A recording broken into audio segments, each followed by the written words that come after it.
Hey everyone, and who is a great expert in this particular field. So Nate, we are happy to join you here, and I think your expertise will be greatly valuable for our extremely engaged newsletter audience that we have. Thank you. And thank you for having me. Yes, of course. So, we have a few questions I think which our audience would greatly, love to hear your insights and yeah, your expertise on. So I'll go ahead and get started on this. And So let's start off with the first question. What are the key differences between federal and private student loans, and how do these impact loan repayment options? Yeah, that's a good question. So, as a general rule, federal student loans have way more flexibility in terms of repayment options than private student loans. When you think about private student loans, it's reasonable to think about them much like a car payment or a mortgage, where once you agree on an interest rate and a payment schedule, that's what you're going to be doing. Unless you choose to take that loan and consolidate it or move it and refinance it to another provider, what you agreed to pay and on what schedule is what will happen until that loan goes to zero. With federal loans, you have quite a bit more flexibility. Most importantly, you have the ability to do what are called income driven repayment plans, which essentially means that if you make a lower amount of money, you can adjust your monthly payment to fit your monthly budget. And then as your income expands, you can pay more and more and more until you really start to get that loan down substantially. You can also do things like the save plan, which has been a little on and off to say the least in the last year. It was really hyped up and then it kind of got shut down. It got put on pause. But it's a good example of what the federal government is really trying to do with student loans, which is to make it possible to get out of debt really quickly. So the SAVE plan, when it was at least in force, it allowed payers to not have their interest capitalize, meaning that if they were paying less than their required monthly payment because of the income driven repayment plan, the interest wouldn't add to their account. So when they got to the end of the month, their balance wouldn't be higher than it was at the beginning. And the same thing can go for income driven repayment plans in general. The other big thing is that you have a couple of different forgiveness options with federal loans. So you have the PSLF if you're working for a nonprofit, you can actually get your loans forgiven in 10 years. And then there are a couple of forgiveness options at the 20-year mark, depending on which income driven repayment plan you're actually enrolled in. Got it. Thank you. Thank you so much. And let's move on to our second question. And how can someone determine the best repayment plan for their financial situation? Especially when they are trying to, juggle their other priorities like rent or saving for the future or investments and, paying off existing debt. Yeah, that's a really good question. And I hear this from clients and people in my community all the time. It really boils down to two questions. One is, how much should I pay? And should I prioritize this debt over investing or saving for my future? So if we address the first question of, should I do an income driven repayment plan? Should I just pay the regular? But what should I do here if I have some options available? My general approach is that you should aim to pay the minimum if your interest rate is pretty reasonable. For a lot of people who got student loans somewhere between 2017 and 2021, those are going to be at very, very competitive interest rates. And so there isn't a huge priority to pay off those loans quickly because your interest expense isn't going to be very high. So if you're making a smaller amount of money, if you're in that, particularly if you're in the 40 to 60,000 a year range, an income driven repayment plan will allow you to keep your payment really, really low, which lets you save more money for your future. And you just slowly pay that loan off over time, expect to have it for a while, but it's not something that's really going to cost you a huge amount of money. Now, that said, if you make more money, the income driven repayment plan might actually have you paying more than your normal monthly payment. So if we stick to that mantra of saying, okay, if it's a competitive interest rate, I'm going to pay the minimum, rather than doing an income-driven repayment plan and paying more, you should just pay your assigned monthly payment rather than joining that repayment plan, with the goal of taking more money and saving it for your future, right? Making sure that you are prioritizing things like Roth IRAs, 401ks, particularly the employer match, really getting those dialed in and using the excess to pay off these loans. And then in the future, particularly if you're not using an income driven repayment plan or you're using private loans, then you can start to really pay more towards that as you earn more money over time so that you do inevitably get debt free. I think it can feel like a very long slog to be in a student loan repayment plan of any sort. So I understand the temptation to pay it off faster and try to get out of that debt more quickly.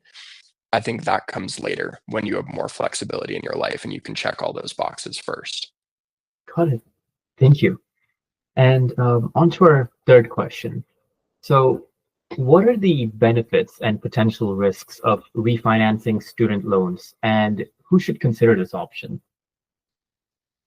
Yeah, there are definitely some benefits, but there are two major risks that come to mind just immediately.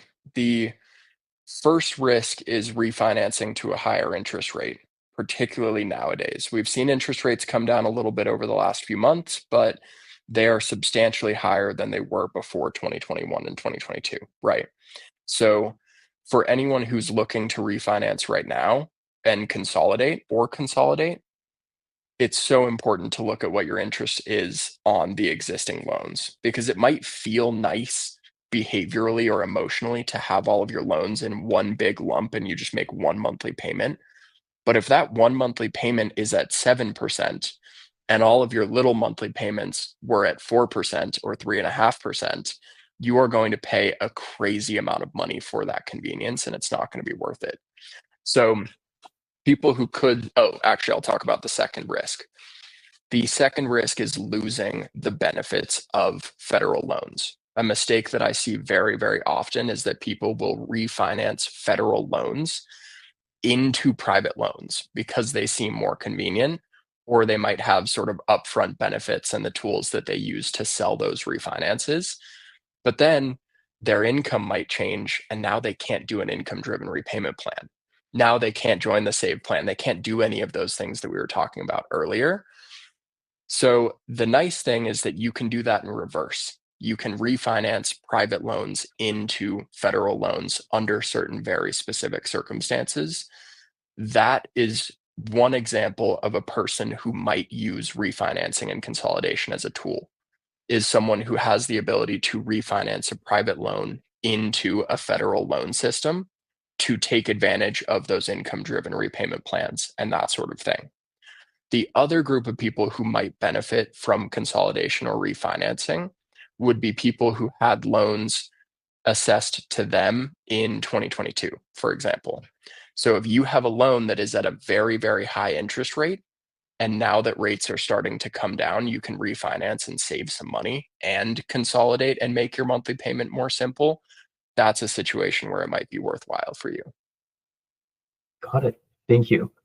And now our, next question, our fourth question is more on the public service loan forgiveness side, like the PSLF side. So my question is, what should borrowers know about the, PSLF program or, any other loan forgiveness options?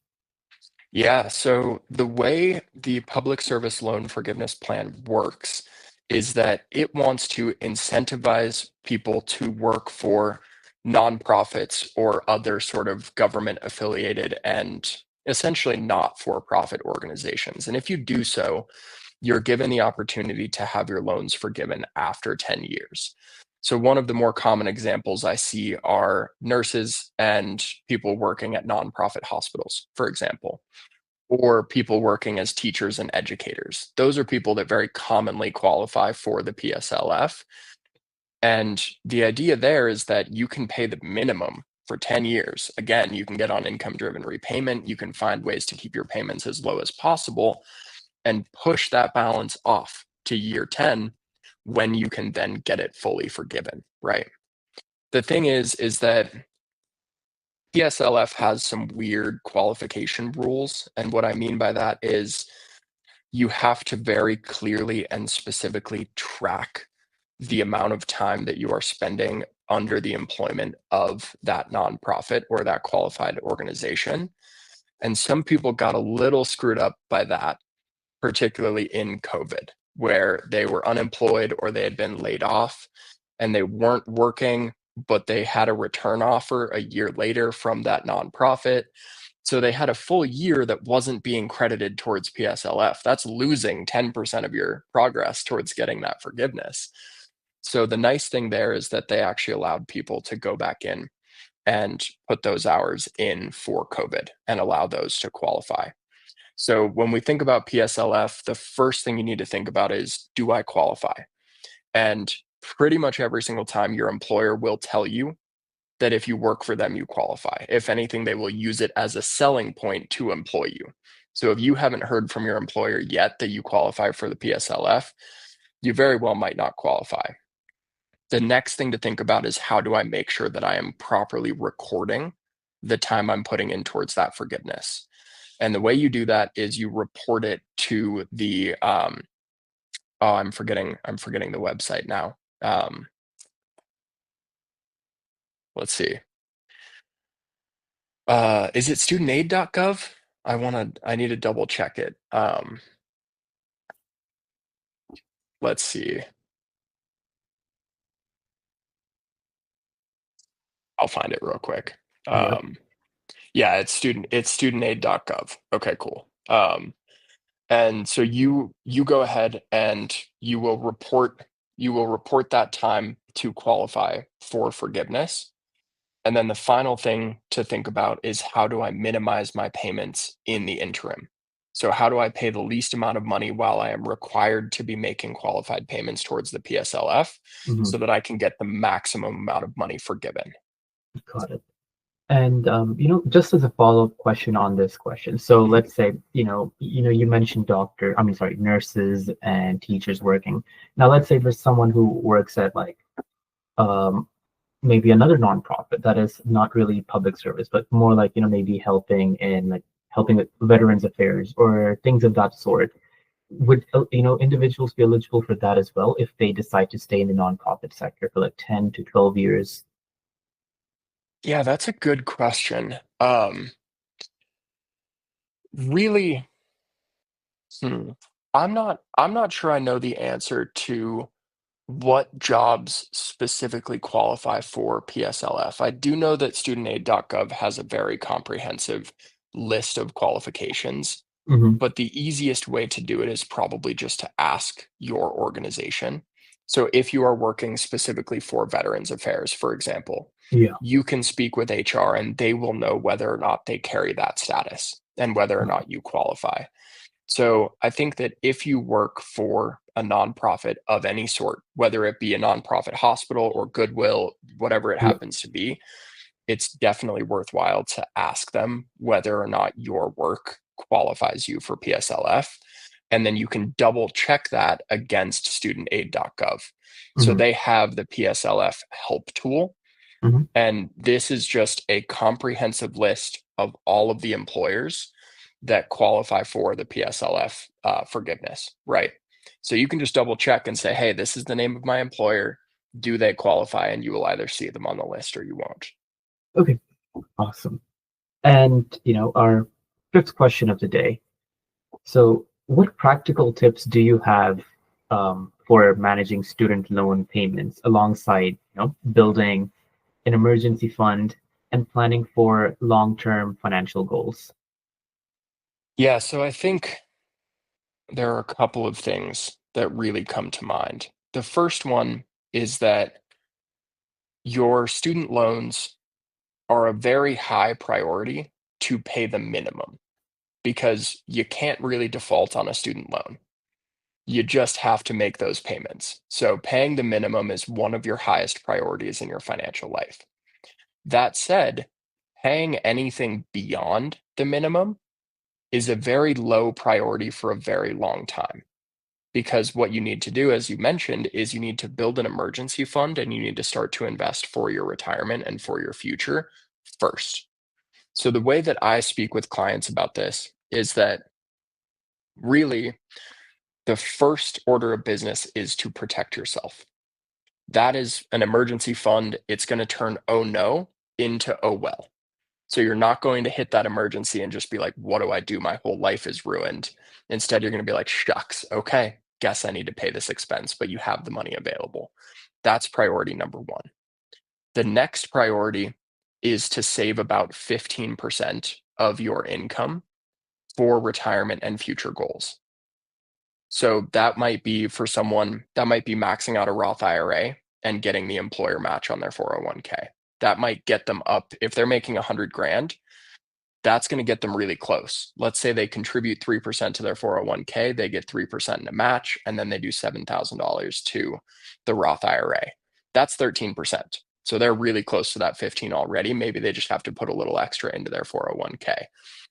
Only then, once both of those boxes are checked, so emergency fund, 3 to 6 months of expenses covered in cash, and then 15% of annual salary going to retirement and future goals, then you can think about paying more towards debt.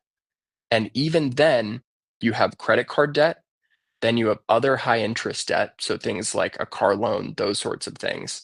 And then at the very bottom, you have student loan debt. So you can see how paying more than your minimum is going to be one of your lowest priorities compared to these other things. Got it. And I do have one last question, Yeah. because you know I need to ask you this question because you spend a lot of time, advising Henrys, and Noyak is all about, for Henrys as well, where we do personal wealth management content for them. With your experience in this field, what are the biggest mistakes that Henrys make when it comes to paying off student loan debt? And also, what strategies and tips do you give Henrys to overcome, this long-term commitment of paying out their um, hundreds of thousands of dollars in educational debt? Yeah. I think I think the first big mistake that people make is they start paying all the debt off first. So let's use a doctor, for example, where they have hundreds and hundreds of thousands of dollars of student loan debt, and they are newly employed as a doctor, and they just went from making $60,000 in residency to making $300,000 as an employed MD. What they will do is they will probably take half or more of that salary and just nuke it towards the debt. And when they do that, they make some progress on their net worth, right? But they completely lose the advantage of compound interest. So the challenge, particularly with doctors, is that they're starting their compounding journey late. So they need to get a jump on it as quickly as possible so they can create that exponential curve between now and when they retire. So that's mistake number one, is saying, okay, I'm making money, I'm going to pay off this debt first, and that's the only thing I'm focusing on. Because that guarantees that you will stay right where you are. You will make some progress on the debt, but you won't be investing in your future self. The other mistake that I very commonly see is that people will use the income-driven repayment plan when they make a lot of money. Let's stick to that same example. They were using the income-driven repayment plan when they were making 60 grand and it was cutting their monthly payments in half, but now they are still using the IDR now that they're making 300,000. Well, the assigned monthly payment of the IDR is going to be higher than their normal minimum payment on those loans because it's a factor of whatever money they're making, right? So that's one big thing I see, particularly with people who have those inflection points, is that they go from, okay, I'm paying less to suddenly I'm paying more than I need. Got it. Thank you. Thank you so much for that. Because, personally, me, a lot of the insights you've told me, I was actually going towards mistakes, which you've just mentioned, trying to pay off the debt as soon as possible. And because that's just the way, I've been taught, and that's the way, I've seen around me. And that is exactly what I was planning on doing for myself as well, paying off the house as soon as possible, paying off, things. So that way my head is clear. But now hearing your insights, now able to think in, I'm realizing that I'm missing out on the beauty of compounding interest. which is really going to set, generational wealth when done right. Yes, Yes. absolutely. Yeah, well said. And hey, I'm glad I could help. I hope that Yeah. you take something away from this. Yes, for sure. And Nate, thank you so much for your time. And I think our readers and our viewers and listeners would greatly appreciate your insights that you've given because as we're targeting Henrys, we're all in the same boat, and I think your expertise in this matter is greatly invaluable for each and every one of us. So thank you so much Awesome. for your time, Nate. Yeah, it was my pleasure. Thank you so much for having me on. Yep, thank you. That's a wrap for today's episode. Thank you so much for tuning in. And we hope you found this discussion both insightful and inspiring. And like always, don't forget to subscribe to our newsletter, the Noyak Wealth Weekly, which is the #1 newsletter in personal wealth management. And we will see you again next week.